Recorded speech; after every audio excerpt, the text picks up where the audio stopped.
Buenas tardes. Muy bien, ahora sí se me escucha. Sí, puede continuar. Buenas tardes. Bueno, ya me presentaron. Soy licenciada en enfermería. Soy especialista en salud mental y psiquiatría. Soy coach ontológico, psicoterapeuta gestáltico. Soy logoterapeuta. Y bueno, especializándome en todo lo que tiene que ver con el ser humano, ¿no? Con el ser humano, su comportamiento. Y dentro de mi carrera profesional, los manejos técnicos, científicos de, de estos problemas que atañan la salud y la salud mental.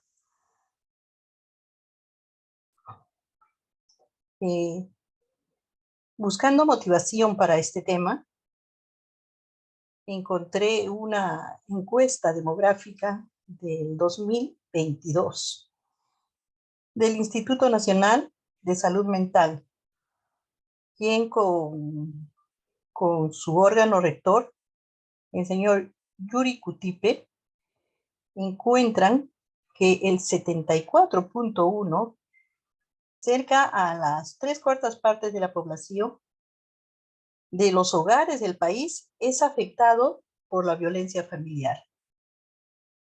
Estas cifras tan alarmantes que realmente atemorizan para un futuro no solamente de la población, sino también de nuestros familiares. Sabemos que en el camino, en el interín del camino, nuestros hijos, nuestros nietos podrían encontrarse con rezagos o con personas que han tenido violencia familiar.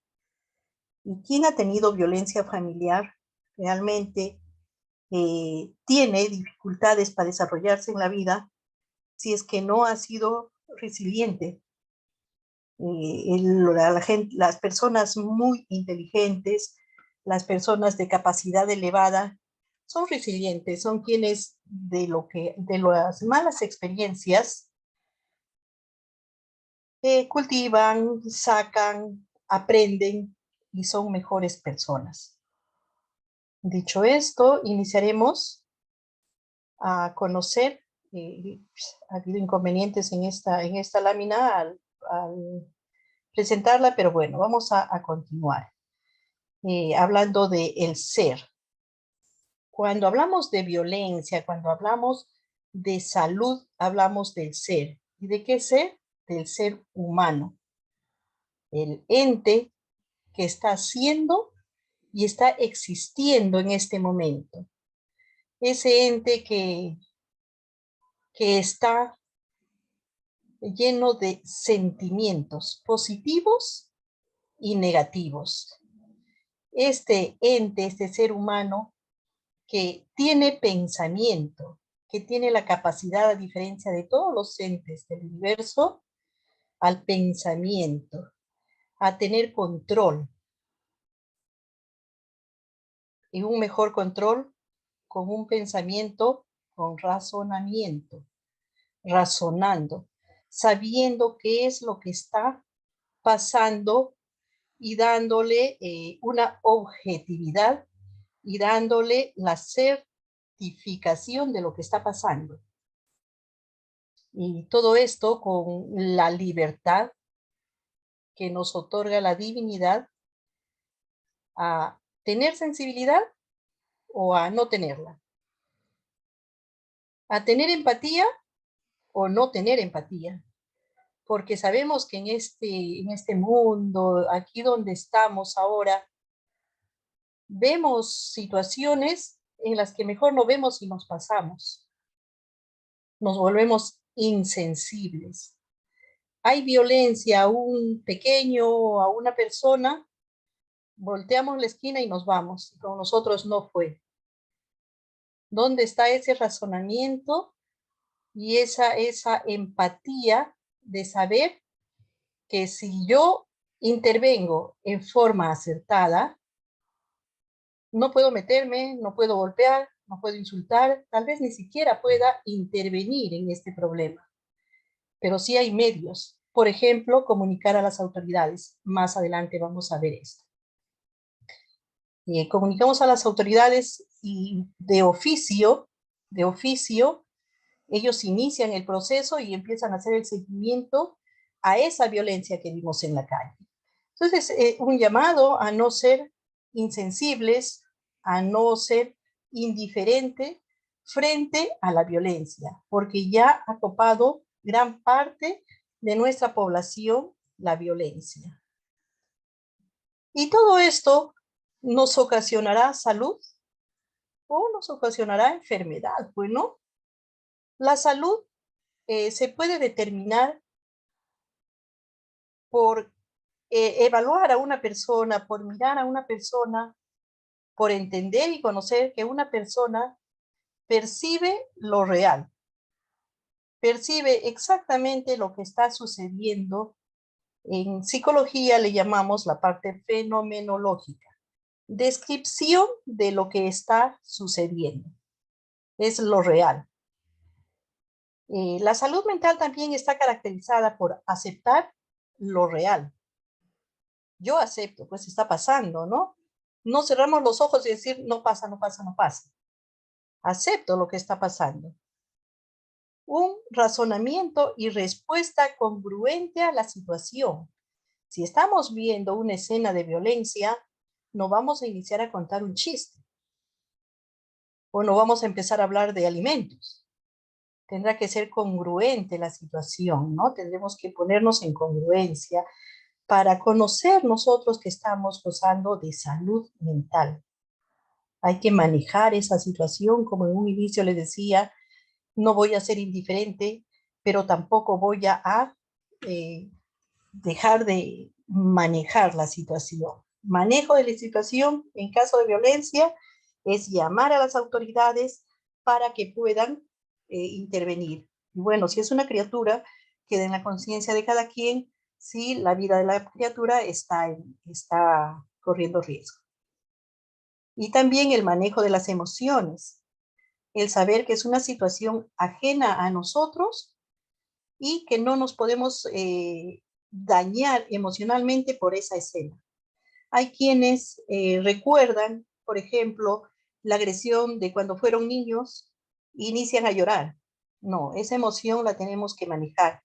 Tenemos que distanciarnos. El autodistanciamiento nos dice eso. Sí, sé empático con la situación, pero asume que esa situación no es tuya. Yo pienso que una persona que va a trabajar, va a atender personas con violencia, tendrían que gozar de buena salud mental y tener como principio estos 5 puntos que son básicos, porque si empezamos a escarbar más, sacamos más puntos que nos podrían ayudar a ser mejores trabajadores, mejores personas en la atención de la salud mental. La salud o la enfermedad mental, la violencia trae enfermedad mental. Entonces, vayamos trabajando nosotros como los que vamos a hacer, los que vamos a brindar la salud, vamos a brindar apoyo a quienes están siendo violentados. Hay que nosotros también escarbar nuestros problemas, nuestras debilidades, nuestras dificultades e ir superándolas. Si hay enfermedad, efectivamente va a haber alteración de la percepción. Una alteración no como en una psicosis, por ejemplo, alucinaciones, ¿no? No, una alteración de la percepción. El mirar fenomenológicamente lo sucedido y imaginarnos el complemento. Eso es alterar la percepción en una entrevista. Por ejemplo, si viene la señora María Gómez con un hematoma en el pómulo izquierdo, lo fenomenológico, lo real, es que la señora María Gómez está con un hematoma en el pómulo izquierdo. Si yo le complemento por un puñete, o por la mano, un manotazo, o por un palo, si la señora no me dijo con qué era, es que me estoy imaginando. y estoy transgiversando la información, lo cual podría perjudicarle a la señora y podría perjudicarme a mí. Solamente la percepción real es lo que observo.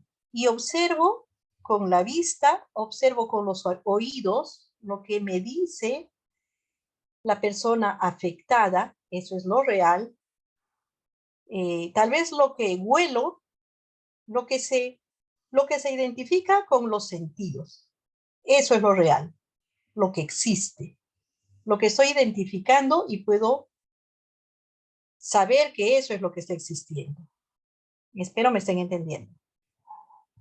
Si hay enfermedad mental, va a haber una actitud de negación. No pasó esto. Vamos a minimizar el asunto. No, eso en 2 días borra ese hematoma. No se preocupen. O incongruencia, ¿no? Como les decía, hay que ser congruentes con el actuar, con el decir. El ser incongruente, les dije en un inicio, en el párrafo anterior, es hablar de una situación completamente diferente al tema de la violencia. Si alguien se está quejando de que ha sido violentado y yo empiezo a hacer bromas con mi colega o empiezo a hablar por teléfono del almuerzo, eso es incongruente. Congruente es que yo me ponga en empatía y en contacto con la persona que que estoy atendiendo. Porque si estoy escuchando una versión triste, yo no puedo estar alegre, es incongruente. O, o cuando pasa la situación y hay una situación de derrota. En lugar de manejar la situación, hay derrota. Bueno, pues, ¿qué vamos a hacer? Sí, hemos nacido mujeres. Hemos nacido y así tendremos que seguir y así nos pegarán. ¿No es cierto? Es derrota. No hay un impulso para manejar esa situación y para poner un alto. Otro parámetro de enfermedad mental será sentimientos negativos, ¿no? Como le decía, un apego a las situaciones que no te corresponden. Una tristeza infinita, tristeza que te abate por una situación que no es tuya, o un odio que sale a relucir y que no es tuyo. Este hombre le pegó a su mujer y ¿cómo lo odio? No.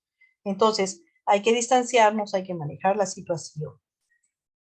Entonces, se presentarán los problemas o se presentarán las soluciones. En ese cuadrito celeste que ven ustedes ahí, tenía que decir soluciones. Entonces, si nosotros somos entes comunitarios para solucionar el problema de violencia, para intervenir y apoyar y disminuir daños, somos o ayudamos al problema o ayudamos a la solución. Esto va a ocasionar de que la persona que acuda al promotor, al trabajador, al profesional de la salud por un tema de violencia pueda quebrar más su salud o pueda ir recomponiendo su salud. Podremos hacer que las personas manejen sus emociones o podremos hacer que las personas se ahoguen en sus emociones. Como ente de salud, nosotros tendríamos que conocer esos aspectos. ¿Y por qué he hecho el repaso? Porque el ente de salud tiene que saber cuáles son mis potencialidades y cuáles son mis debilidades. Así, si yo no soy muy empático, entonces voy a solucionar. Si yo siempre saco mi conclusión, hago una entrevista, la señora A, le vi que tenía esto y yo suponía que tenía esto y lo puse en la entrevista, voy a solucionar eso. En las entrevistas solo se pone lo que se ve, lo que se escucha, lo que se huele, lo que se palpa. No se puede poner tu imaginación o tu deducción. Y entraremos a ver qué es violencia. La violencia, todos sabemos, es el uso intencional de la fuerza. Tendría que ser un paciente con alguna situación de salud muy deteriorada, para no percatarse que está haciendo daño, que hay uso irracional de la fuerza. Violencia también es abuso del poder para dominar a alguien o imponer la situación que le conviene, ¿no? Hay poderes, especialmente en los hogares, que a veces no se pueden romper. Se manifiesta a través del comportamiento del agresor.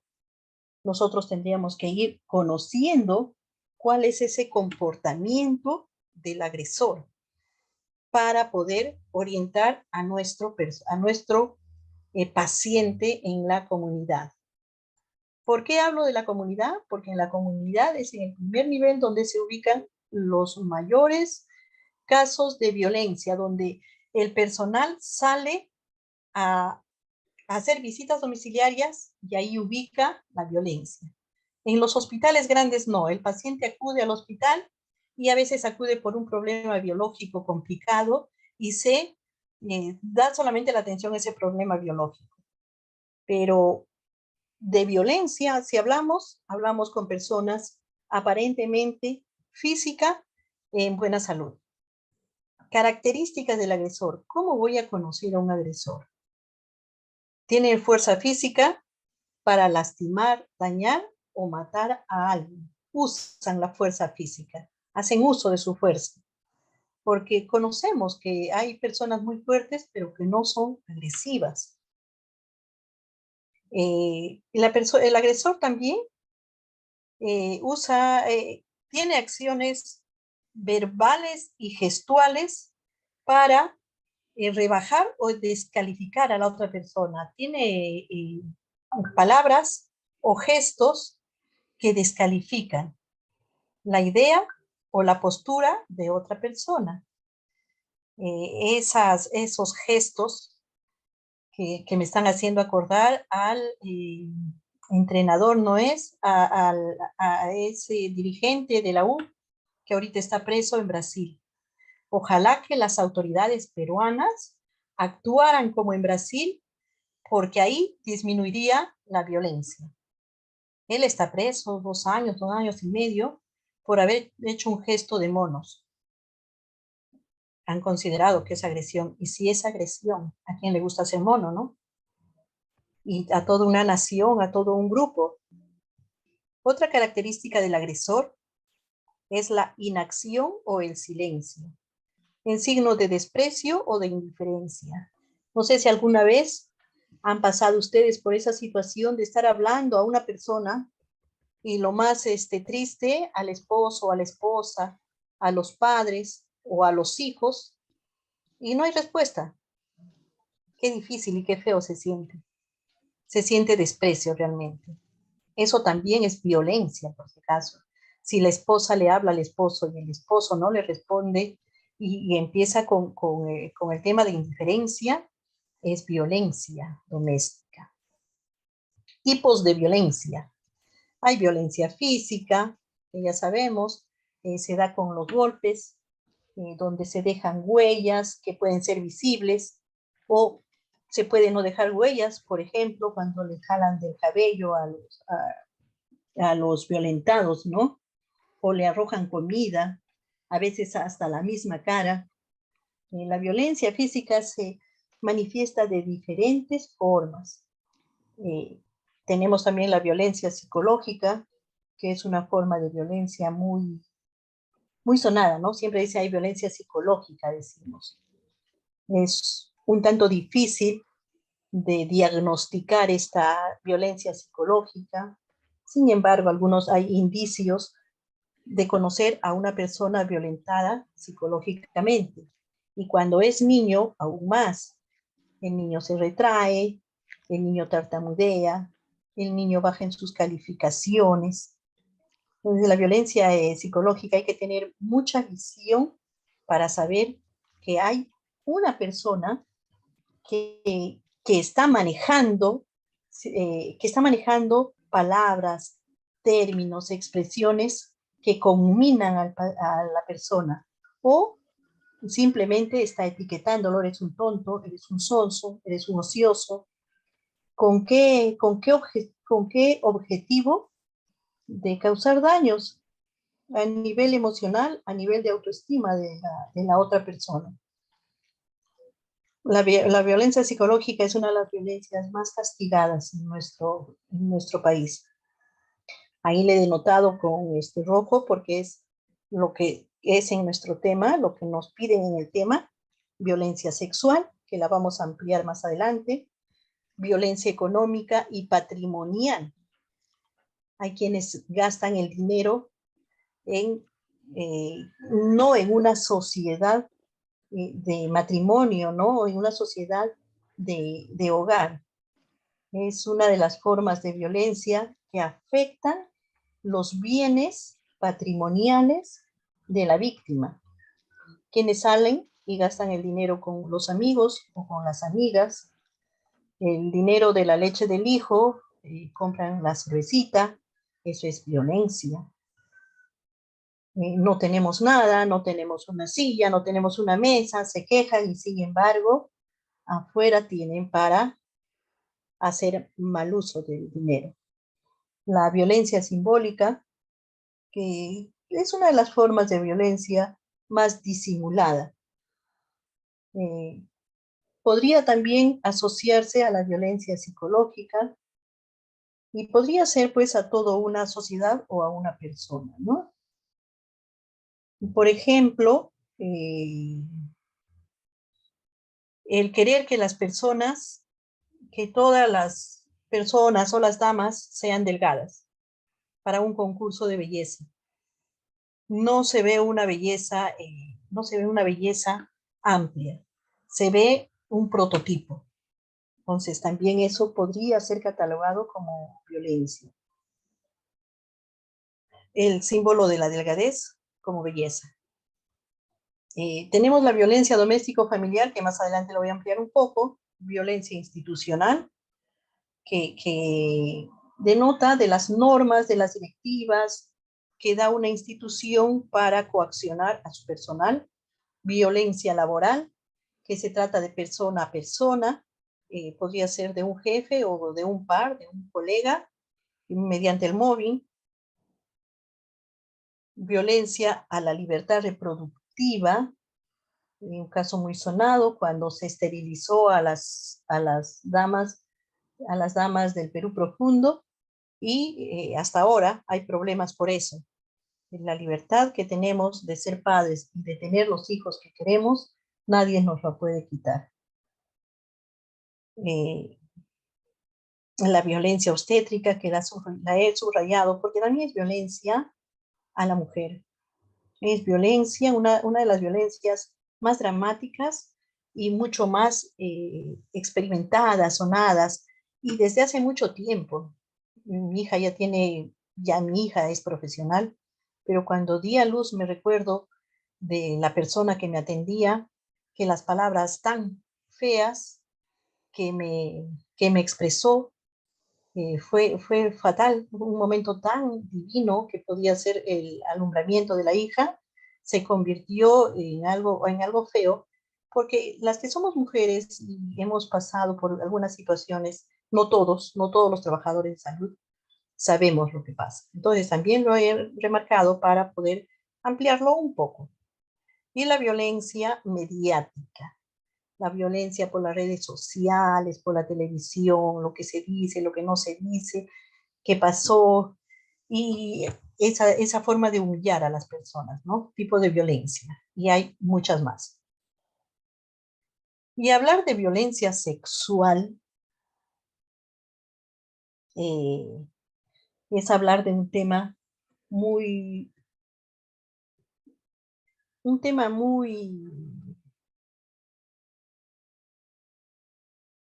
difícil para las personas.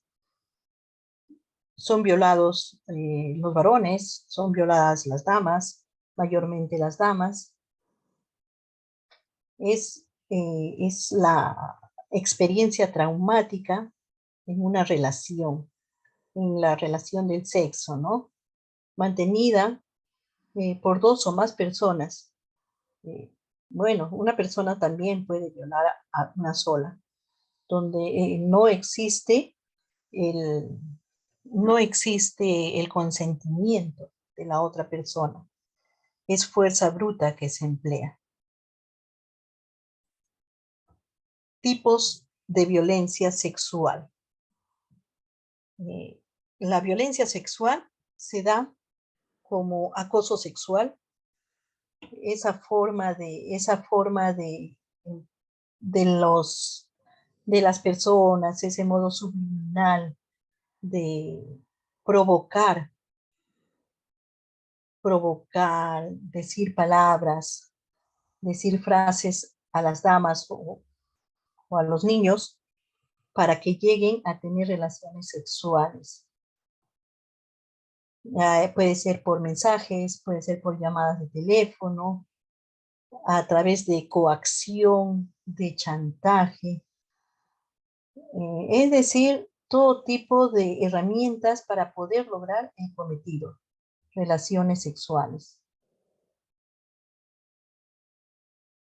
El abuso sexual, que es otro tipo de violencia sexual, este término hace referencia pues a las acciones que obligan a la persona, hombre o mujer, a llevar a cabo conductas sexuales, el agresor obliga a la víctima a tener relaciones sexuales o conductas sexuales, condicionándole a acceder. Son condicionamientos. Por ejemplo, te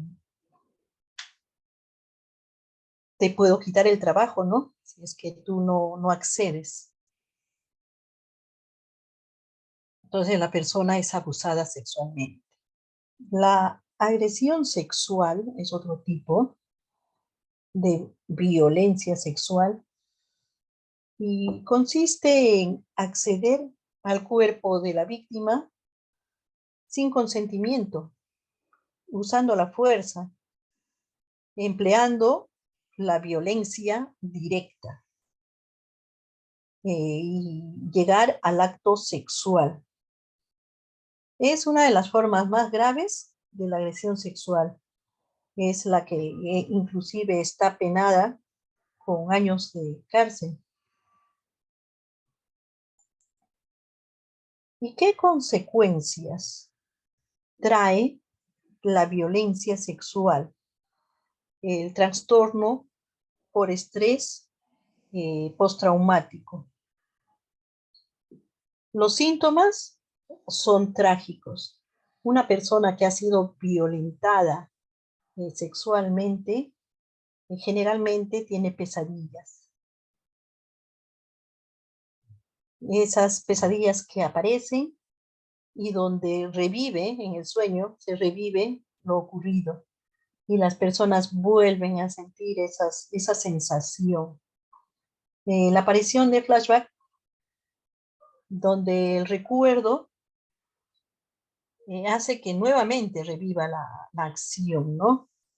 Vengan los pensamientos, sentimientos negativos, la alteración del ánimo. Ese trastorno por estrés postraumático generalmente se atiende con tratamiento farmacológico. Quien indica el tratamiento farmacológico es el psiquiatra. Es un tanto difícil controlar solamente con psicoterapias, pero difícil, digo, no imposible. Otra consecuencia es la aparición de sentimientos de culpa y o vergüenza. La persona, la víctima, a veces tiene la falsa creencia que pudo haber evitado que suceda. Hubiese actuado de otra manera, me hubiese vestido de otra manera, yo le provoqué.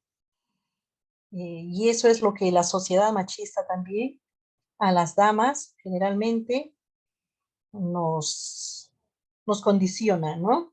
No puedes ponerte lo que te gusta porque podrías atraer la mirada o podrías traer las bajas pasiones de los varones, y no debe ser, porque la libertad nadie tiene por qué eh, cortarla.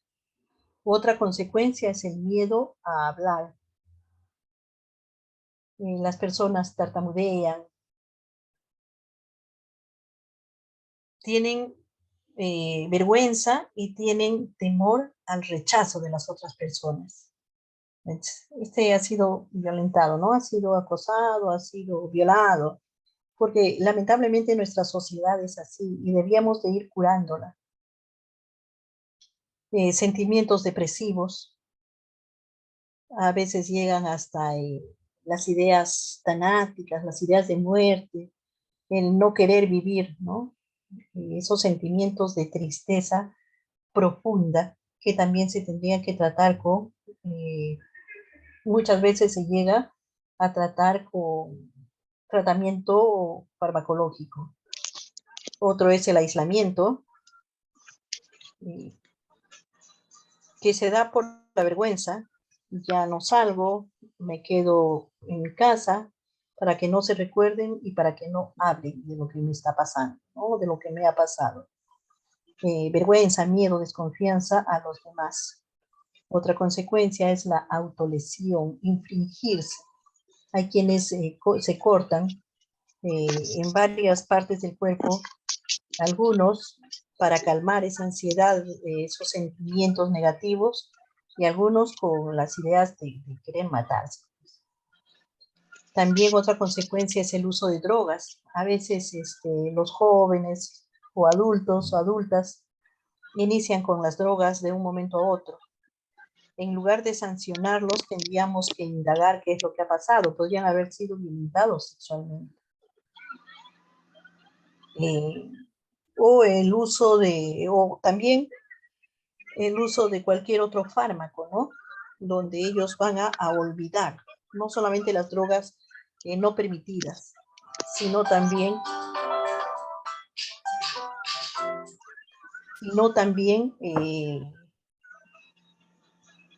el uso de alcohol, tabaco, que son drogas permitidas.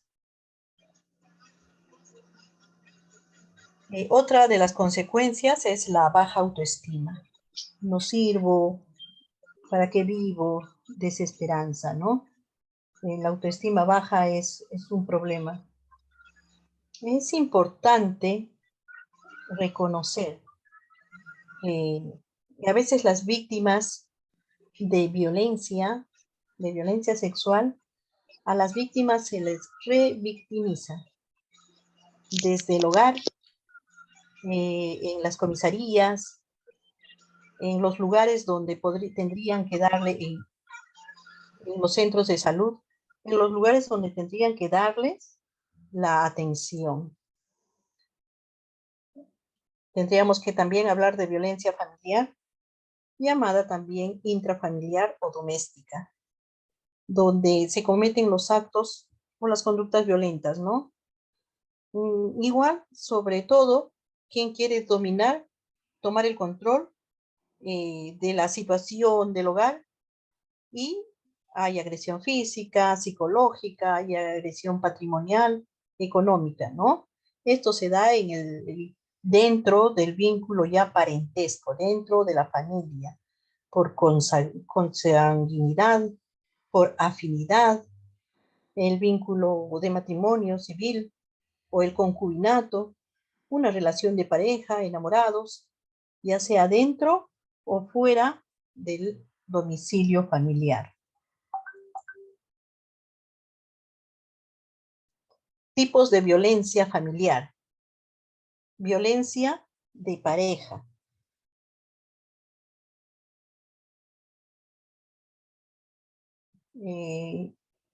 Se da dentro de la relación, ¿no? Donde una de las dos personas que integran la pareja quiere dominar física, sexualmente. Esto se da en forma repetida.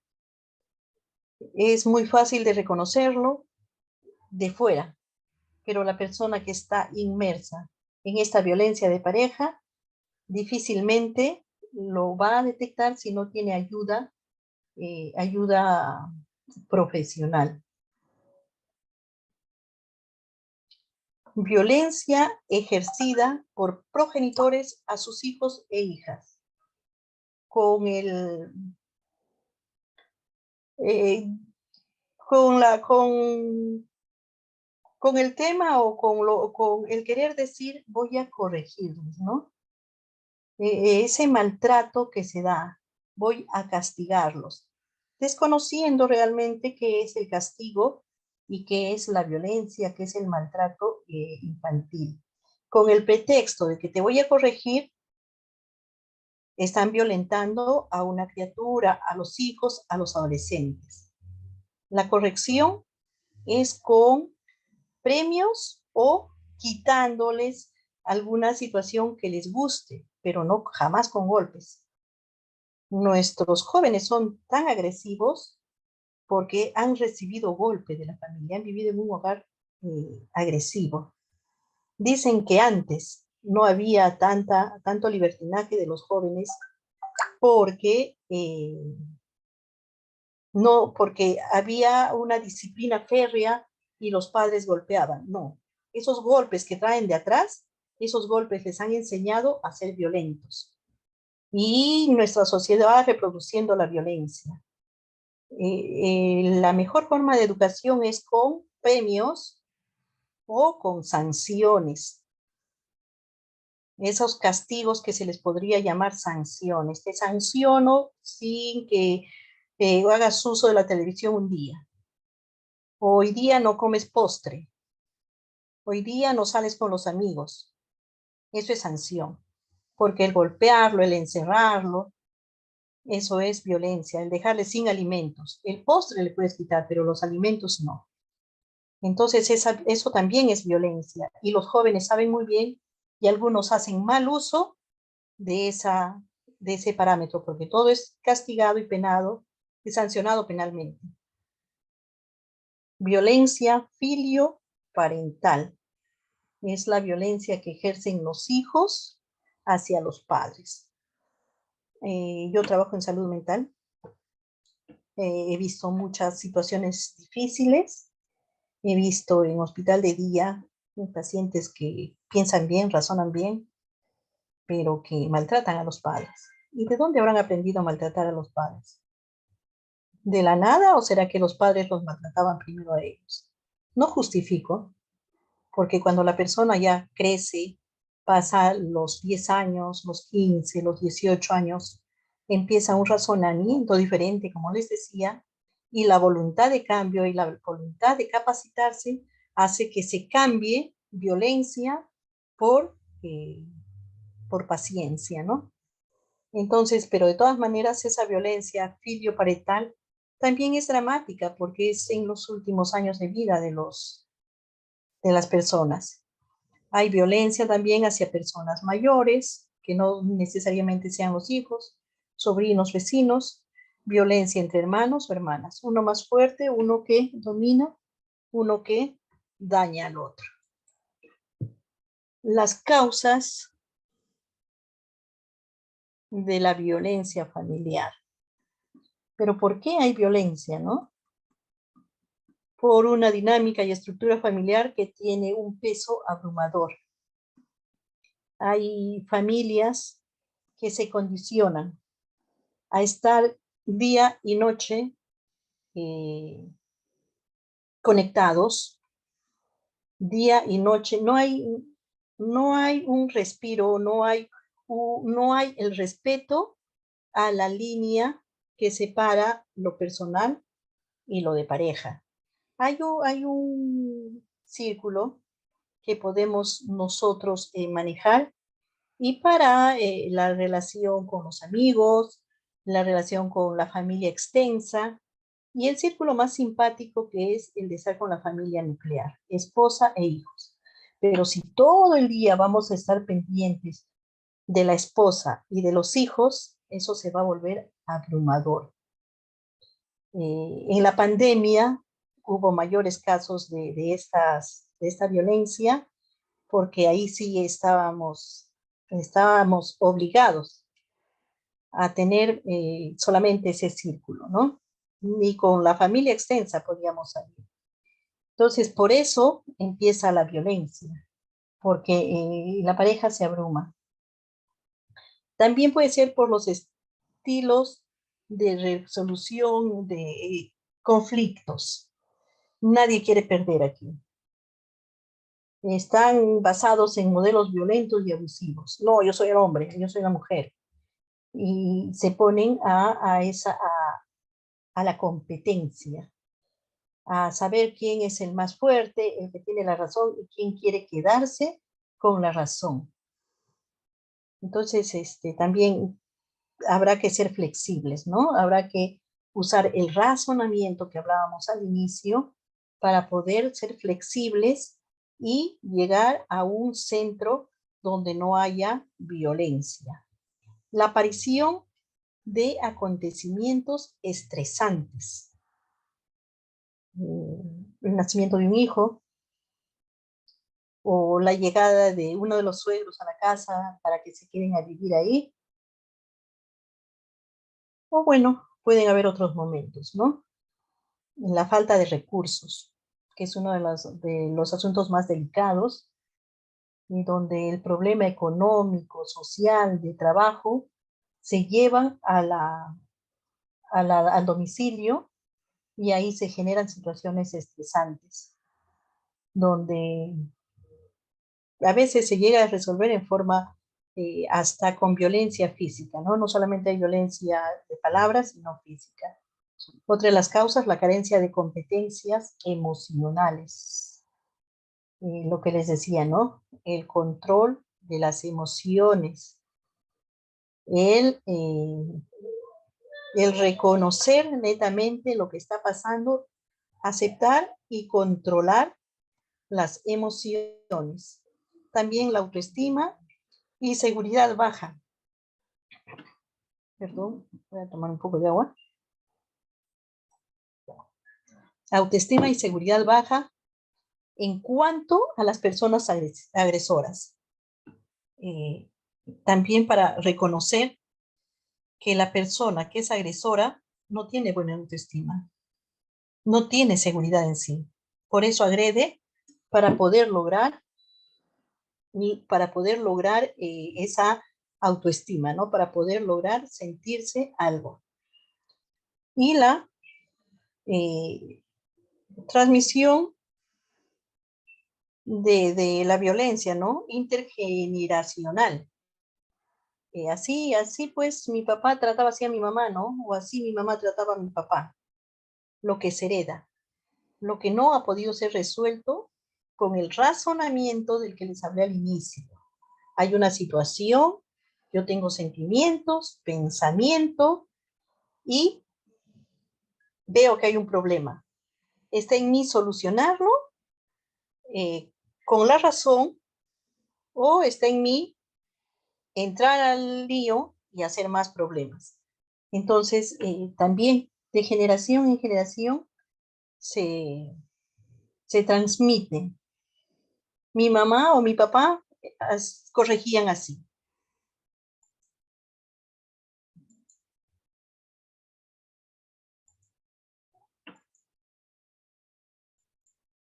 Muy bien. Veremos rápidamente, va pasando el tiempo, cuando se reconoce, ¿no?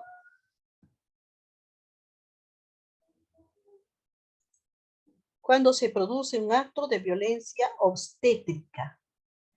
No solamente son las obstetrices las que cometen esta violencia obstétrica. ¿Y por qué he querido presentarles este tipo de violencia? Porque como les decía, muchas mujeres son violentadas de ese modo y no lo reconocen. Cuando la acción u omisión la realiza el personal de salud, médico, obstetriz, enfermera, laboratorista, técnico de enfermería, etc., etc., Cuando no, atienden.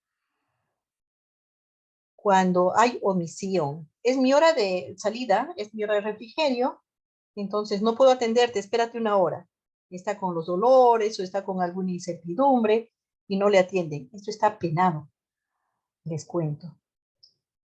Eh, acto violencia obstétrico también tiene un lugar en el marco de procesos reproductivos como el embarazo, parto y puerperio. Afecta a la salud mental, física y o salud sexual y reproductiva de las madres. Cuando hay afección. Se expresa en un acto deshumanizado, abuso de medicación y o protagonización de los procesos reproductivos. El trato deshumanizado se da generalmente cuando a la paciente que ha ido a chequearse o ha ido a dar a luz, se le presenta 5 alumnos de medicina, 5 de enfermería, el médico haciendo comentarios con la obstetriz y con la enfermera, haciendo bromas, haciendo chistes y a veces comiendo un bocadillo. Eso es un acto deshumanizado. La paciente obstétrica tiene muchos derechos, muchos más que otros pacientes, a pesar que todos los pacientes tienen los derechos, pero a ella no se le puede negar la atención. Ella es libre de aceptar que hayan estudiantes dentro de su parto, dentro de su atención. Ella es libre de solicitar que no hayan más de 2 personas en su atención. ¿A quién le gusta estar con todos los genitales al aire cuando se le está atendiendo? El respeto es básico para la atención. Entonces, es una de las formas de violencia donde no se considera, porque realmente a los trabajadores de salud se les toma como algo superior, y no es así. Los trabajadores de salud estamos al servicio de las personas, de los pacientes. Hay términos difíciles también que se emplean con las señoras embarazadas o con las puérperas. Abarca también el puerperio. La violencia obstétrica puede ser ejercida por médicos, obstetrices, enfermeras, laboratoristas, ecografistas o cualquier profesional que participe en la atención de la salud sexual y reproductiva.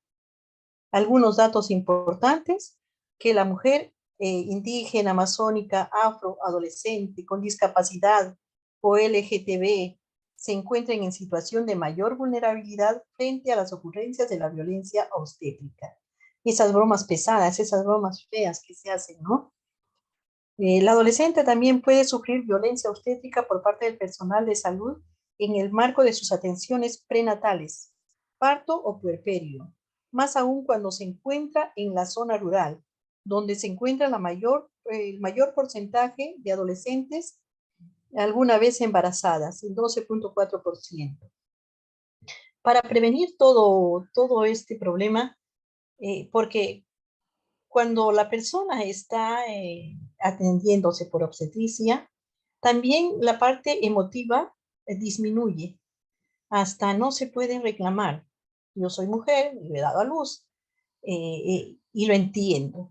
Entonces, la ley ha contemplado que la persona que da a luz debe estar con un acompañante de su confianza. Entonces, es ley. En algunos hospitales ya lo están implantando, en otros no. Y yo creo que siempre un paciente debe estar acompañado de un familiar de su confianza. No solamente obstétrico, en todos. Señores, hasta en la UCI, pienso yo. Porque hay de todo. Entonces, contra la violencia siempre debe estar un familiar que esté preparado, capacitado, porque también hay familiares que interrumpen e interrumpen e interrumpen. Un familiar a quien se le capacite y se le tenga de apoyo al paciente. En este caso, la ley dice solamente con las pacientes obstétricas. Causa de la violencia. ¿Por qué existe violencia? Y porque existe quien lo ejerce. Hay violentos. Y existe quien lo recibe. Hay pasivos, gente pasiva, personas pasivas, ¿no? Que reciben y reciben. ¿Y por qué causa podría ser que se ejerce la violencia? Por la drogadicción. Hay drogas no permitidas y drogas permitidas. En un inicio, en algún momento les dije que existe la cocaína, la marihuana, y LSD y muchas otras drogas. Y también hay drogas permitidas. El alcoholismo es el compañero más fiel de la violencia. Generalmente la violencia se ocasiona con personas que están, con personas con alcohol, alcoholizadas. El tabaquismo, el tomar café, son drogas que alteran la condición del ser humano. Las dependencias, dependencia a los juegos, la ludopatía, la dependencia emocional, la dependencia psicológica, dependencia económica, y bueno, también podrá deberse a que tenga una enfermedad mental la persona que lo ejerce, ¿no? O un trastorno de la personalidad. La enfermedad mental disminuye el grado de sanción al violento, pero el trastorno de la personalidad no. Es una persona normal, que lo único que no puede es dominar sus emociones y se va a la violencia. Es una persona violenta. Quien lo recibe es quien lo acepta. Y como lo acepta y, y solamente acepta, seguirá habiendo quien lo ejerce. Y se convierte en un triángulo. Hay violencia porque se acepta, porque se ejerce y porque hay causas, ¿no? Entonces, si nosotros vamos viendo este cuadro, podríamos como ente de salud romper esta situación de violencia. Consecuencias de la violencia físicas, lesiones graves, homicidios, embarazos no deseados, hecho que se agrava si es menor de edad, la persona violentada, y vulnerabilidad a las enfermedades. Específicamente podría ser las enfermedades venéreas, ¿no? Hasta podría ser el VIH. Y consecuencias psicológicas de la violencia es la baja autoestima. Una persona violentada tiene una autoestima bajísima, tiene miedo, hay estrés, hay presencia de ansiedad, hay aislamiento, hay trastorno del sueño, hay trastorno alimenticio. Entonces, un poco más adelante vamos a ver en el tamizaje cómo es que el ministerio ha propuesto evaluar. Las consecuencias son estas. Entonces, como nosotros ya vamos conociendo sobre la violencia, vamos a poder hacer un tamizaje muy rápido. Diferencia entre la agresividad y la violencia. Es importante también que nosotros conozcamos algunos términos para poder dar la atención, ¿no? La agresividad está dada por el temperamento, es la parte biológica, es la esencia, rasgo biológico del ser, que por su esencia animal podría emplear como método de supervivencia, temperamento. Yo agredo y tiene en su ser, es su herencia, es lo que ha heredado, pero eso se puede modificar con el conocimiento, se puede modificar con la voluntad. Así es que no le vamos a echar la culpa al temperamento, a su temperamento, que golpee nomás, que violente nomás, no. Sabemos que es su temperamento, entonces esa persona tendrá que tener sus herramientas de control de ese temperamento. La violencia, por otra parte, es lo aprendido durante todo el tiempo de la vida, durante todo, desde que nació, la sociedad. ¿Y quién es su sociedad? Es la familia. Primero la familia, después el colegio, después la comunidad, la universidad, el trabajo. Hay quienes aprenden lo malo, porque en esta sociedad hay malo y bueno. Entonces, si vamos a aprender, aprendamos pues la tolerancia, la bondad y no la violencia, ¿no? Eh, la violencia se aprende por la experiencia, medio de desarrollo de la existencia, moldeada por la sociedad. Bien se dice, este hijo es representante de su familia. Entonces, a una familia se le conoce por la persona con la que interactuamos. La forma generalmente es familiar. Como les digo, en psicología no hay nada que sea absoluto. Para prevenir la violencia, básico, promocionar la salud mental, donde en los colegios, en las universidades, en las parroquias, en todo lugar donde podríamos promocionar la salud mental, donde podríamos tener la capacidad de entrar mediante la promoción de la cultura de paz. Hace años, unos 20 años, no se imaginen mi edad, trabajábamos lo que es cultura de paz con los jóvenes, con los pirañitas. Pero esa cultura de paz no solamente con ellos se debe trabajar, se trabaja a nivel de colegios, a nivel de padres de familia. A veces vamos a una reunión, tengo hijas, a una reunión de padres de familia, a escuela para padres.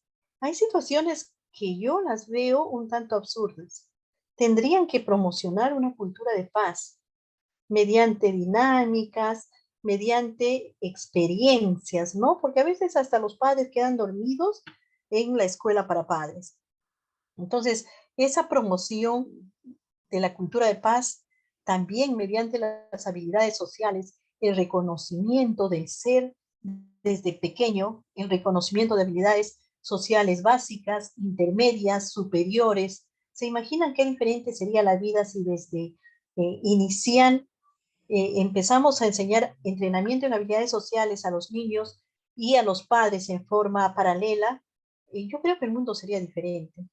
Esa propuesta, como les digo, hace años se ha dado en el hospital del Noguchi, donde fue uno de mis lugares de formación. Se trabajó con el ministerio, íbamos a Tahuantinsuyo Bajo, habían niños con riesgo de suicidio, pero no salió a más. ¿Por qué? No lo sé. Pero esa cultura de paz, ahora que me pidieron esta exposición, vino a mi mente. Y esa cultura de paz necesitamos ahora. Esos temas tan importantes donde se trabaja eh, primero el ser como ser social, cómo dirigirse a las personas, cómo ser empático, cómo solicitar algo a las personas, lo básico, hasta llegar a las habilidades sociales superiores, que es la asertividad. Hacer conocer mis pensamientos, mis sentimientos, mis reclamos, sin agredir a las otras personas. Pero es todo un trabajo de años. También debemos de acudir a las políticas de acción frente al bullying y al machismo. Realmente es difícil en el trabajo, en las calles, el evitar la situación del machismo, del bullying. También el control de las armas de fuego, que ya no está en nosotros, sino en las autoridades. la libertad, la autonomía y el respeto de género y la libertad de expresión. Si consideramos estos temas, podríamos ir ayudando.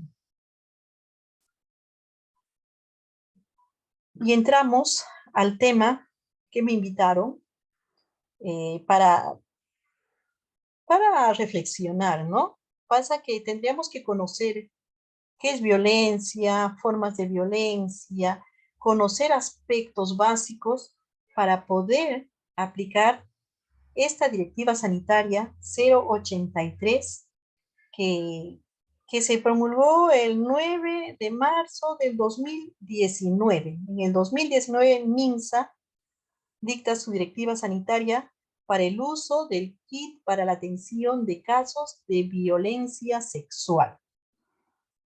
Se aprobó y publicó esta directiva para el uso del kit para la atención de casos de violencia sexual. La misma que tiene como objetivo establecer acciones a seguir en los establecimientos de salud para asegurar la disponibilidad y el acceso a los productos establecidos para la atención de casos de violencia contra la mujer, violencia sexual. Los kits de atención son para atender casos de violencia sexual. Esta norma aprobada mediante resolución ministerial 227 en el 2019 MINSA debe aplicarse y cumplirse obligatoriamente en todos los establecimientos de salud del Ministerio de Salud. Las direcciones de redes integrales de salud, las DIRIS, la Dirección Regional de Salud, DIRESA, la Gerencia Regional de Salud, GERESA, o a quien haga sus veces en el nivel regional. De la misma manera, puede servir para referencia para los establecimientos de salud de los demás prestadores de salud pública o privada del país. Seguro Social, Fuerzas Armadas, clínicas, ¿no es cierto? Entonces, esta resolución la emiten con el fin de dar atención inmediata a las víctimas de violencia sexual. ¿Ustedes creen que se cumple al 100%?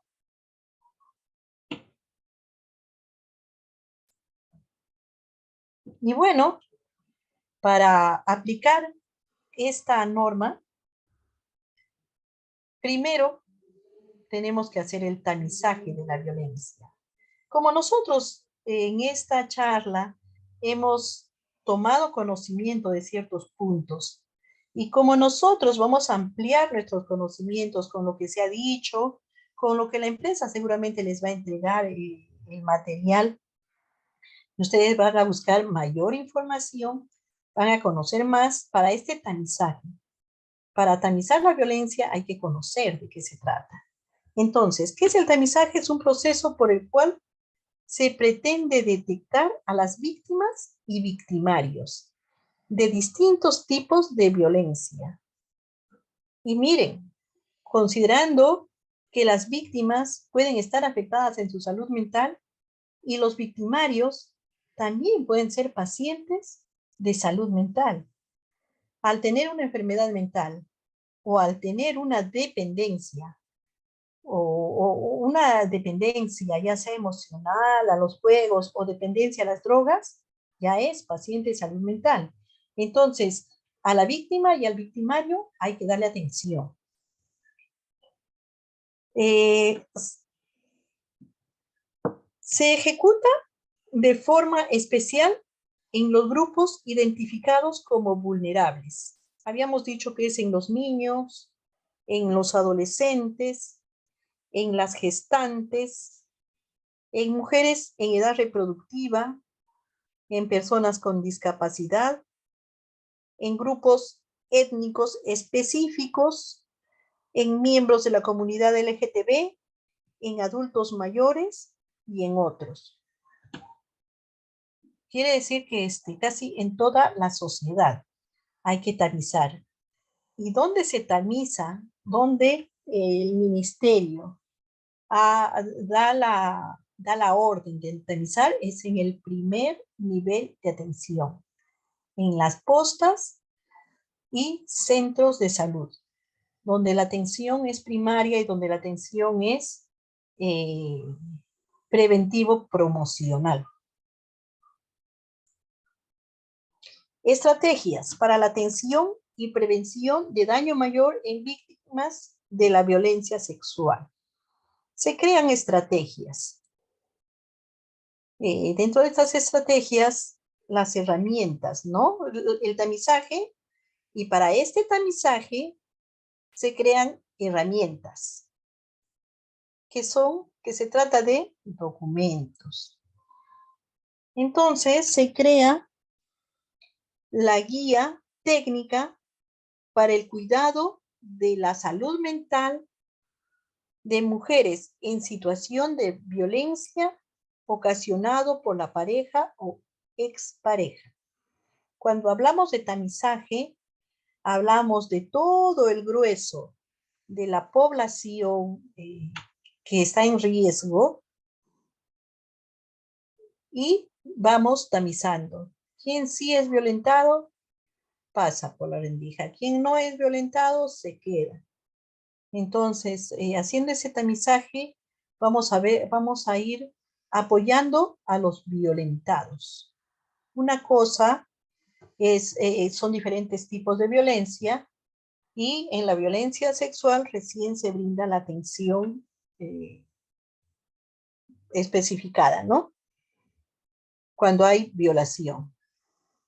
Entonces, en esta población, en toda la población de riesgo, vamos a aplicar la guía de preguntas para el tamizaje de violencia a mujeres en situación de violencia, de pareja o expareja.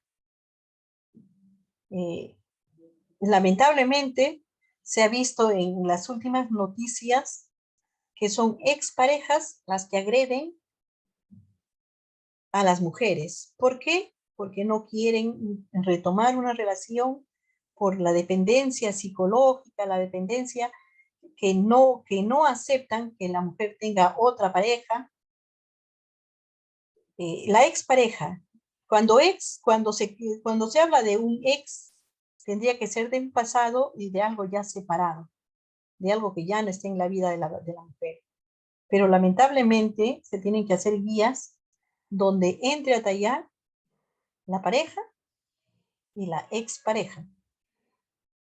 El siguiente listado de preguntas se presenta con la finalidad de indagar si la mujer se encuentra en situación de violencia de pareja o expareja. Esta lista de chequeo se realiza dejando a consideración su adaptación de acuerdo a las circunstancias y lenguaje de las usuarias, así como también el profesional de salud podrá considerar aquellas otras preguntas que estime conveniente.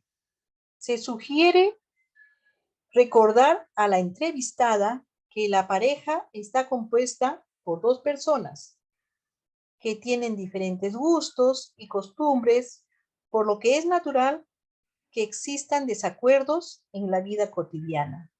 Es normal y natural tener encuentros, desencuentros, acuerdos, desacuerdos.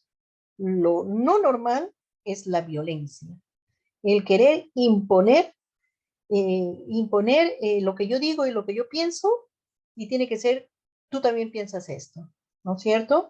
Eso también lo habíamos visto en momentos antes. Aquí la guía te dice, emplea palabras que te entienda la entrevistada. No copies al pie de la letra, no leas al pie de la letra la pregunta para que la entrevistada pueda entenderte. Según su cultura, según su forma de pensar, según su edad, acondiciona estas preguntas que te lleven a la respuesta de lo que estás preguntando. Preguntas para relacionar el motivo de consulta con un posible maltrato.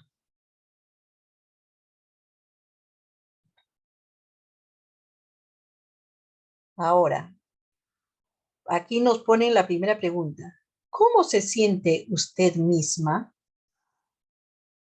Podríamos acomodar. ¿Cómo se mira usted?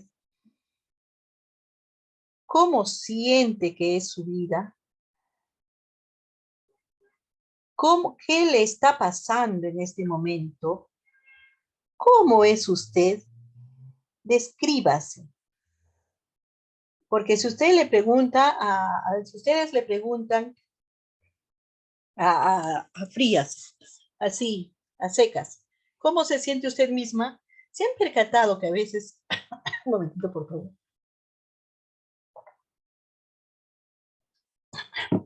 ¿se han percatado ustedes que a veces como trabajadores de salud somos cerrados y un poco toscos y leemos al pie de la letra las situaciones, ¿no? ¿Cómo se siente usted misma? ¿Mantiene su apetito, sus sueños, sus deseos de realizar sus actividades como de costumbre? ¿Ustedes creen que le va a entender una persona de una cultura diferente? ¿O una persona que está nerviosa? ¿Una persona que ha sido agredida? ¿Una persona que no entiende bien? Porque hay personas que tienen déficit del entendimiento. Entonces, esta pregunta la tendremos que desmembrar. ¿Está usted comiendo bien? Y a veces, para mayor empatía, el tuteo con los pacientes con respeto no es falta de respeto. Cuando yo estudiaba en la universidad allá del centro del Perú, me, me ponían así, bien encasillado y cuadrado. Siempre se trata de usted, a los médicos, a los técnicos y a los pacientes, inclusive a las colegas. Entonces, muy encasillado, cuando hablamos con tanta distancia, eh, no podemos con el paciente hacer la conexión. Entonces, en algún momento, ¿cómo estás comiendo, no? ¿Cómo está tu apetito? ¿Cómo comes? ¿Qué comes? Descríbeme lo que comes, a ver, en el desayuno, en el almuerzo. Si empleamos un tono de voz, empleamos palabras suaves, nos van a contar todo. No, no estoy comiendo, no tengo hambre. Entonces ya sabemos que ahí hay un parámetro que hay que trabajar. ¿Cómo estás durmiendo? No tengo sueño, tengo pesadillas, etc., etc. Y las cosas de tu casa, lavar, planchar, cocinar, cuidar a tus hijitos, ¿cómo va eso? Estás cuidando a tus hijitos. Entonces, vamos a ir como trabajadores nosotros, promotores, vamos a lograr que se abra nuestra paciente con nuestra forma, con lo que decimos y con el tono de lo que decimos.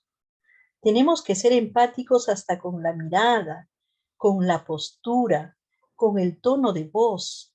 A veces hasta el tono de voz, porque en el Perú hay diferentes tonalidades de voz. Yo soy de la Sierra Central, por eso ese es mi tono de voz. Pero cuando vamos para la selva, trataremos de empatizar hasta con el tono de voz, no burlándonos, sino empatía. En los pueblos, mamita, dicen, ¿no? Mamay. El cariño, el respeto, el decir señora es mamay. Entonces yo podría decirle, mamita, ¿estás comiendo? Si estoy en una comunidad alejada. Aquí en Lima, pues en una posta de San Isidro, le diré, señora, ¿cómo ve el apetito, no? Porque tenemos que empatizar y tenemos que desarrollarnos conforme estamos entrevistando. Un día fui testigo aquí en una comisaría, estaba poniendo la denuncia de una sustracción de un vecino y se acercó una señora a poner su queja de violencia.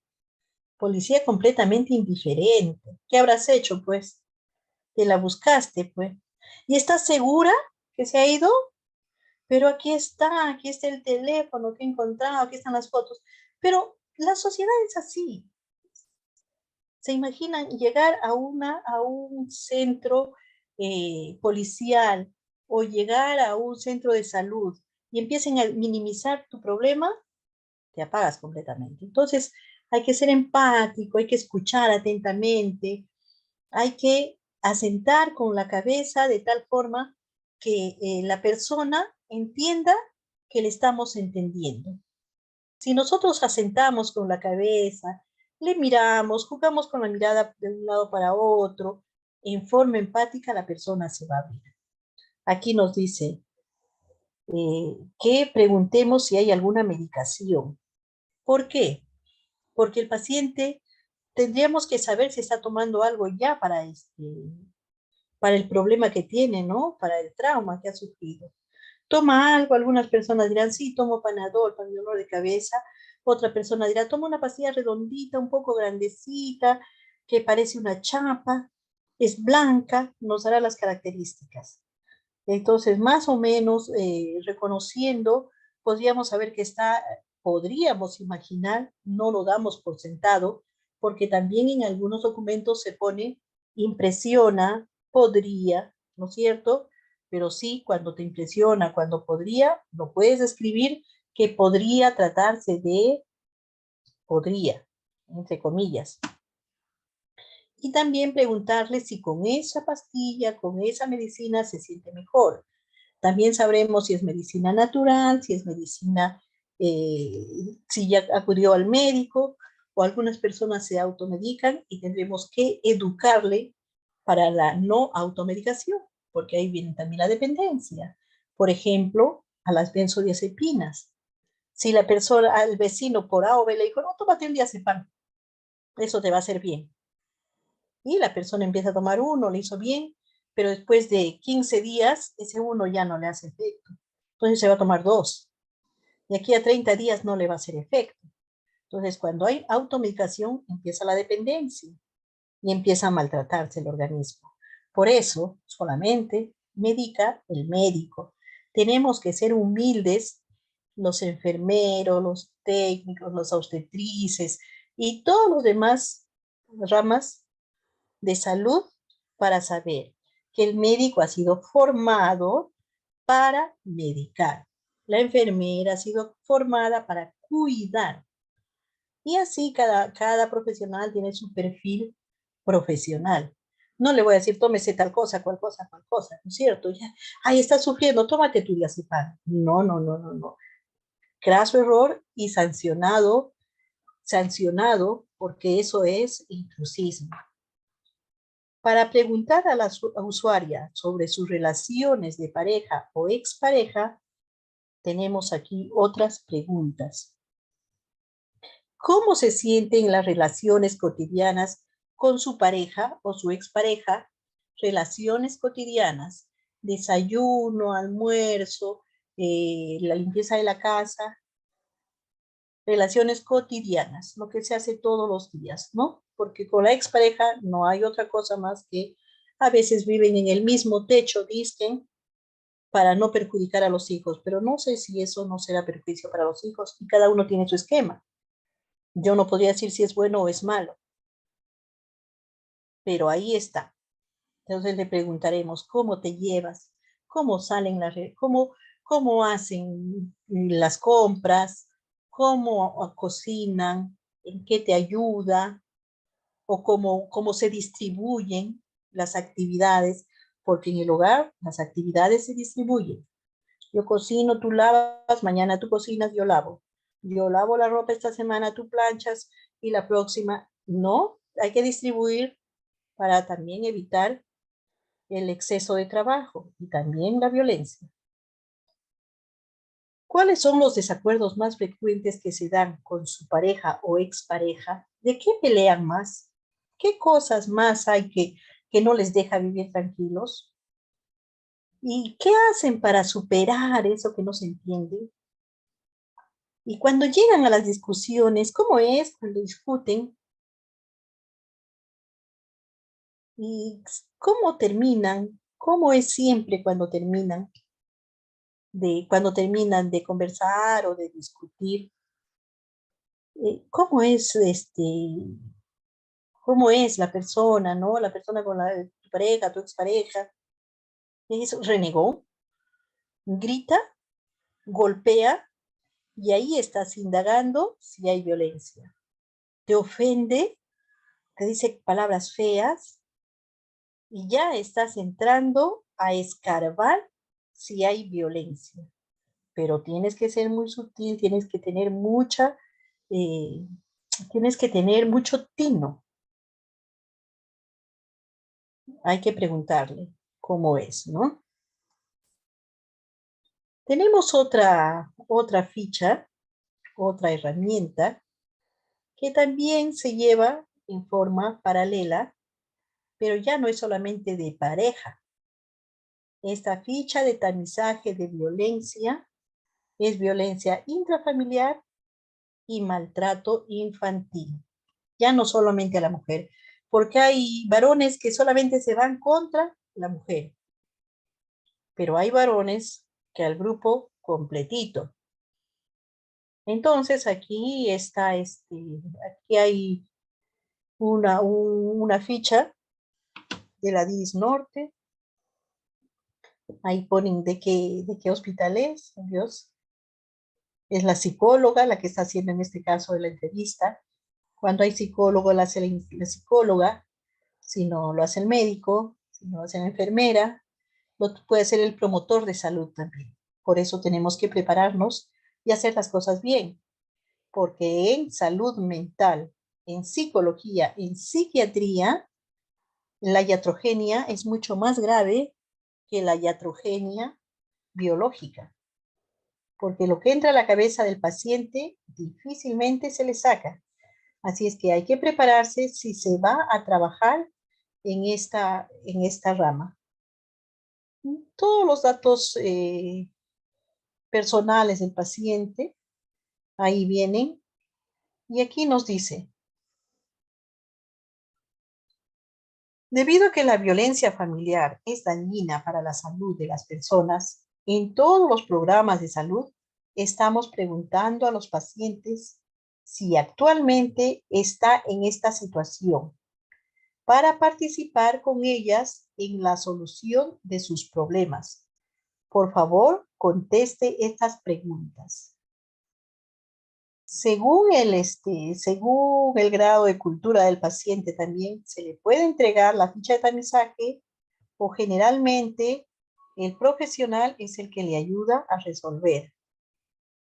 Porque si pregunta qué es el maltrato psicológico, en una cultura donde las personas no saben ni siquiera qué es maltrato, tendríamos que explicarle, ¿no? Por eso hemos tenido que saber en qué consiste el maltrato psicológico. Son palabras que te disminuyen. Entonces, tú podrás decirle, te dice cosas que te hacen sentir mal, que te hacen sentir más chiquita, que te hacen sentir inútil, te dice o te amenaza. ¿Cómo es la interacción? Aquí te dirá, si es sí, le preguntas quién. Podría ser el esposo, ¿no? Porque generalmente el problema de violencia es de esposos. ¿Alguna vez has sido maltratada físicamente? ¿Alguna vez te ha golpeado, te ha pegado, te ha sacado el ojo verde o te ha dejado morados? Así tenemos que trabajar e interactuar con los pacientes. Si te dice sí, tendrás que preguntarle desde cuándo. No te va a decir el 5 de junio de 1800, no. Te va a decir hace un año o de repente te va a decir no recuerdo. Entonces tú le ayudas y le dices que si hace meses, cuando nació tu hijo, que tiene 5 años, fue antes, fue después, tú vas sacando las conclusiones. ¿Has sido forzada a tener relaciones sexuales? Le preguntarás, cuando no quieres y dices no, ¿te respeta? Tendrás que preguntarle si ha habido violencia sexual, pero es violencia. Que el varón exige a la mujer tener relaciones sexuales cuando la mujer dice no. Cuando la mujer dice no, es no. Como dicen en mi tierra, es manan. Entonces es no. Si ha habido este tipo de situaciones, ¿cuándo fue la última vez? de repente siempre, porque generalmente hay pueblos donde el machismo es arraigado y donde cuando el hombre quiere, quiere, pues lo que pide la mujer no se cuenta. Y empezaremos también si es niño, niña o adolescente, porque son diferentes las preguntas para los niños, niña o adolescente. Le preguntaremos, ¿te castiga tu papá? Los niños van a decir, sí, me castiga. También le podríamos decir, ¿por qué te castiga? Porque generalmente vamos a percatarnos de que los adultos somos tan, quiero ser generosa, decir, tan malos, porque tendría que decir otro término, que le hacemos sentir al niño culpable de la violencia que les damos. Castigo, como les dije, es retirarle el juguete por unos días, retirarle una distracción, retirarle un postre. Eso es castigo. La agresión física es violencia. El golpe es violencia. En ocasiones, cuando exponía en forma presencial, he tenido situaciones un tanto contradictorias porque hay personas que dicen, sí, necesitan su palmazo. Tal vez, digo, no quiero ser estricta, tal vez un palmazo, pero un palmazo medido, pues. No esos castigos que se les da a puro golpe, no, no, no. Un palmazo medido, podría, hacer un palmazo medido que no se debe aceptar, digo, podría ser. Bueno, preguntarle, ¿te castiga tu papá? ¿Te castiga tu mamá? A veces son los dos. Y preguntarle quién y cómo. Con soga, con plancha, con piedra, con mano, con correa. Es triste. Algunas personas, alguna persona extraña a tu propia familia te ha tocado de manera desagradable. Los tíos, los amigos, cuando hay alcoholismo y llegan, ven, siéntate en mi falda a los niños. Es increíble. Por eso el porcentaje de violencia en el Perú es 71.4.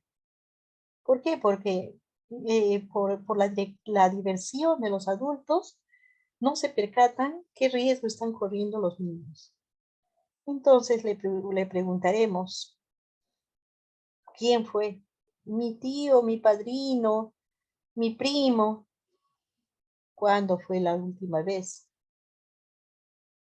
¿Dónde te ha tocado? ¿Cómo te ha tocado?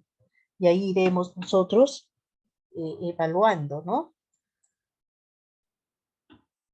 Marque con una X todos los indicadores de maltrato que observe. Ahí ya no viene la entrevista, sino viene la observación. Hematomas, contusiones inexplicables.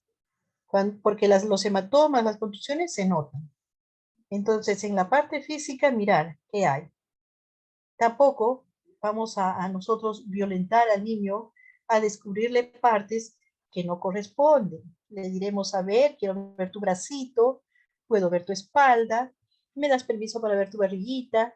Siempre que vamos a evaluar, vamos a auscultar a un niño, le vamos a pedir permiso. Si a un adulto se le pide permiso también, a un niño también, porque el niño toma ese temor a las entidades de salud, porque a ver, ven, levanta el brazo, saca la barriga. No, no, hay que pedirle permiso. Puedo. Y yo he visto pediatras, he visto TikToks tan hermosos, donde el pediatra se hace tomar el pulso, se hace tomar los latidos cardíacos por el niño, y después el niño se deja tomar. Y son comunidades alejadas. Entonces, nosotros tenemos que tomar esos modelos tan bonitos, pedir el permiso para ver qué podría haber. Si hay hematomas, contusiones, cicatrices, quemaduras, fracturas inexplicables, marca de mordeduras, lesiones de vulva, perineo y recto. Es un tanto difícil y generalmente cuando se trata de una niña, tendrá que ser un personal o tiene que estar con la mamá o tiene que estar dos damas para que pueda custodiar a la niña. Un varón, siendo médico, los varones tienen la delicadeza, la restricción de ellos no evaluar, sino llamar a su colega dama para que evalúen si hay ciertas, cuando las niñas se puedan quejar, ¿no? Entonces hay que tener cuidado porque también esas cosas se pueden considerar como violencia. Hay que pedir permiso y hay que comunicar qué se está evaluando y con siempre poner un testigo al costado, nunca lo hagan solos. Han habido ya muchas situaciones donde han entrado presos. Vamos a ver también si hay laceraciones en la boca, en la mejilla, en los ojos. Quejas crónicas sin causa física, cefalea, problemas de sueño. Mucho sueño es depresión. Interrupción del sueño es ansiedad. Enuresis en los niños también es ansiedad, es miedo. Entonces todo esto es un parámetro. Haces la te gana en la cama y tomarlo así como broma también, como que le estoy jugando, como que le cuento un cuento para que me diga que sí, que a veces se hace la picha en la cama. Entonces vamos a evaluar también la parte psicológica, cómo el niño se dirige, si hay mucha confianza en sí, si hay tristeza, depresión o angustia.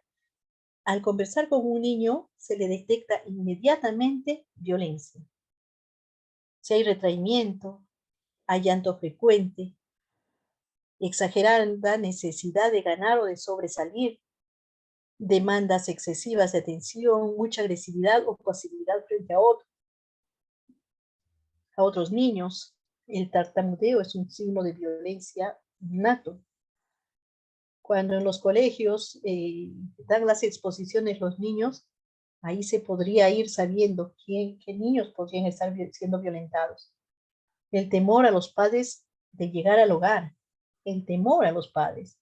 Entonces, ¿cómo podría yo evaluar a un niño al costado del padre? Tendría que llamar a la autoridad para entrevistar al niño y hacerle entrar en confianza. Hay que también ver si ha habido robo, mentira, fatiga, desobediencia, agresividad. Si llega temprano, tarde a la escuela, cómo es su resentimiento académico. Cuando baja también es por algo. No es que sea ocioso, flojo. No, baja el rendimiento académico por algo. Cuando se aísla, cuando hay intento de suicidio, y eso es lo más triste en un niño, uso de alcohol, drogas. Ellos usan el alcohol y las drogas para olvidarse de sus problemas de violencia. O a veces empiezan con los tranquilizantes o los analgésicos. También se puede evaluar la parte sexual, conocimiento y conducta sexual inapropiadas de los niños. También tendremos que conversar con los niños, ¿no? En relación a la conducta sexual. Tú eres niña y las niñas, cómo se comportan. Las niñas tienen una vagina.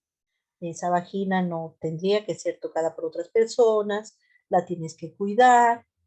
Nadie tiene que tocarte cuando vayas al baño, cuando te duches. Y ahí vamos a ver, hay quienes dicen, mi papá me baña y me lava bien limpiecito, ¿no? Yo les digo mi experiencia.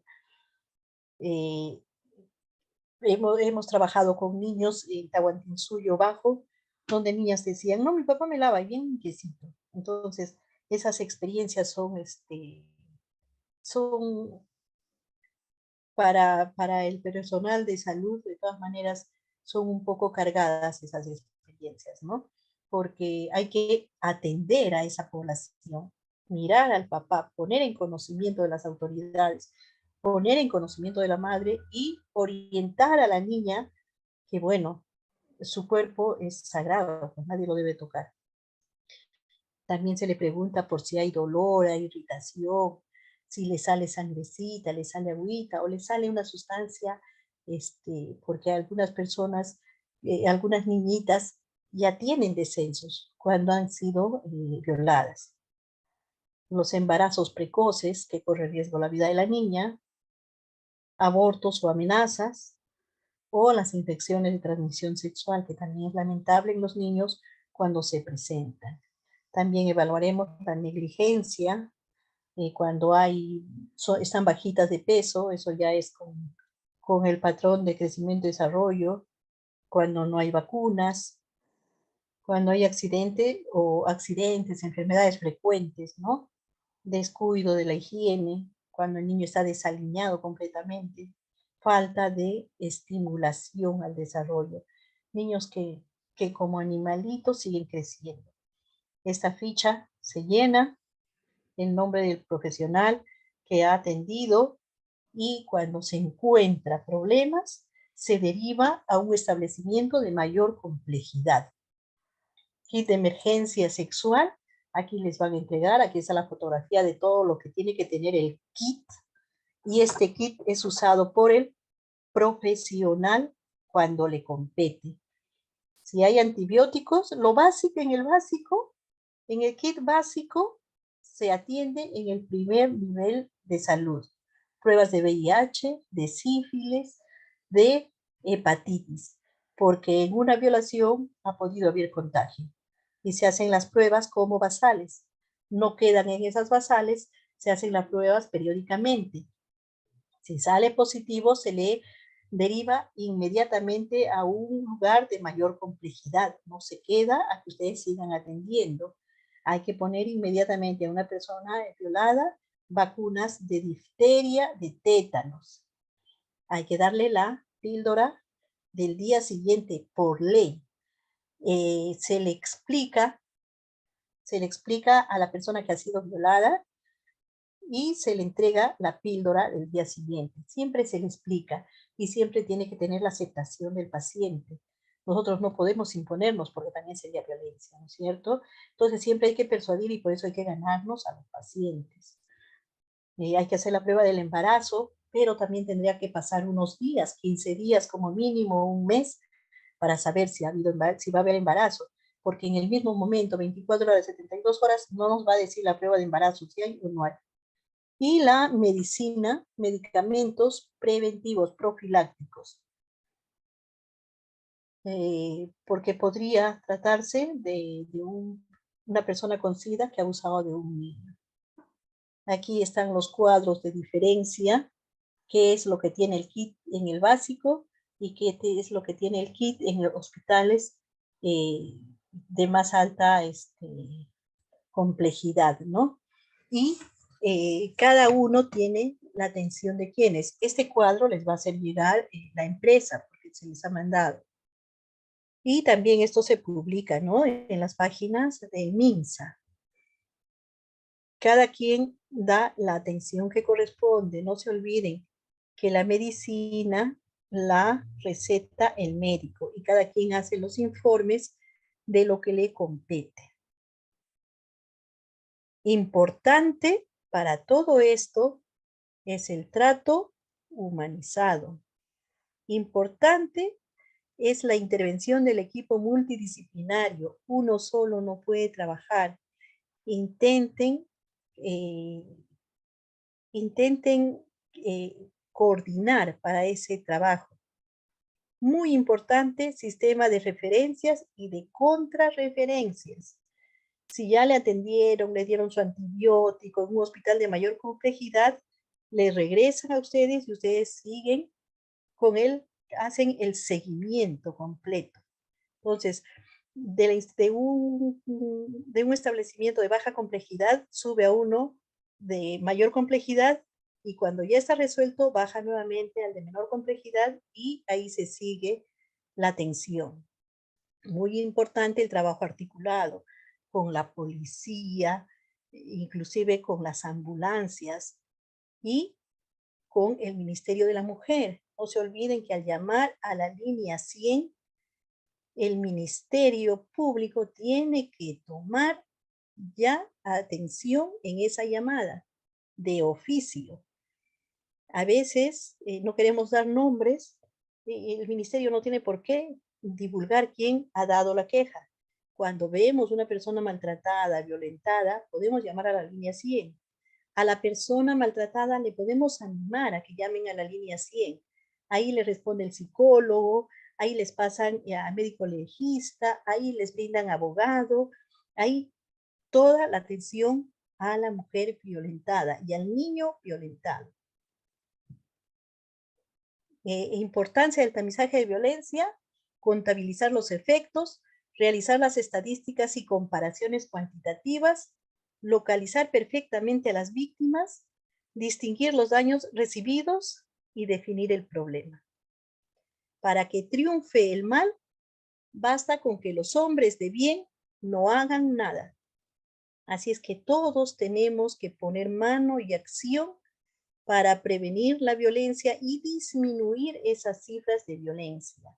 Y si somos trabajadores de salud, a conciencia, hacer los tamizajes en el primer nivel y cuando lleguen a nuestros lugares locales de mayor complejidad será atendido por el infectólogo, el psiquiatra, por toda la gama de profesionales que tengan que estar a disposición del paciente y de la persona que ha sido víctima de violencia. ¿Alguna pregunta?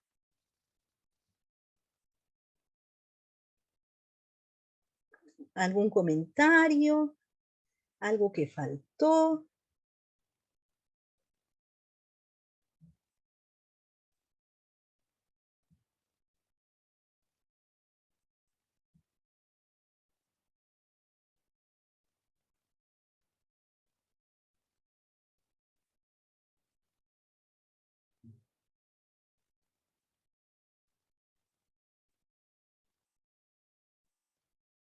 A ver, chicos, ¿algún comentario? Chicos y chicas. Estamos por finalizar.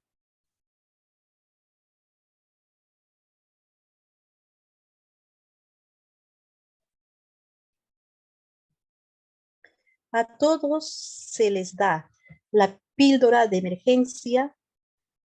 Por ley se les debe ofrecer a todos, pero no se puede exigir que la acepten. Se les persuade, se les orienta, se hace y generalmente la aceptan, pero nada puede ser obligatorio. Sí, pues, aunque no estén en periodo fértil, esa píldora hace que el espermatozoide no incube con el óvulo y entonces no se convierta ya en un óvulo fecundado y tengamos la pesadez de que se ha abortado, ¿no? La píldora del día siguiente evita esa unión. Y bueno, eh, hay muchas personas que no reconocen cuando es su día fértil. Se recomienda que después de una violación, sí se persuada a acceder a la píldora.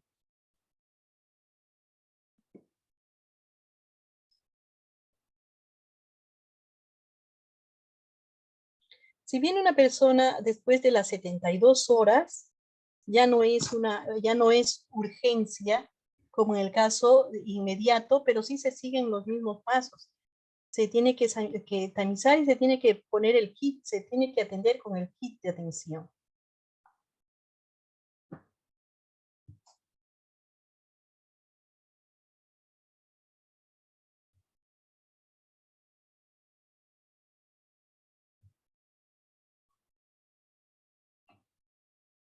Ya la píldora del día siguiente ya no entraría pues a tallar, ¿no?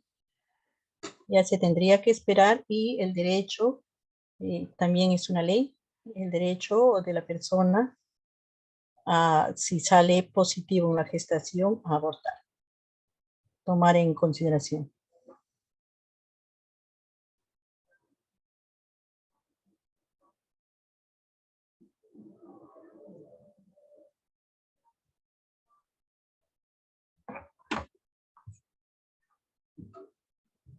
Muy bien, no he escuchado la voz de mis participantes.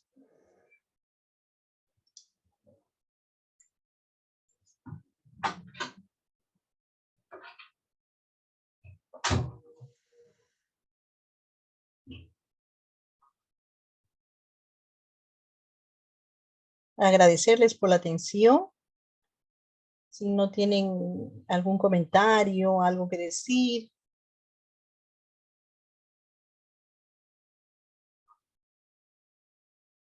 Con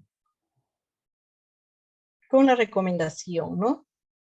Primero, nosotros tenemos que gozar de salud mental, tendremos que tamizarnos y tendremos que corregir algunas situaciones para poder ser entes importantes, entes de bien, entes de apoyo a una comunidad que requiere de bastante atención.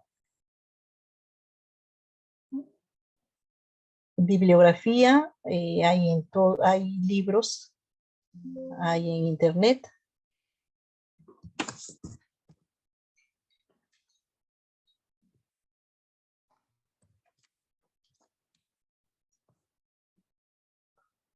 Y muy bien, muchas gracias. Gracias por la atención. A la empresa organizadora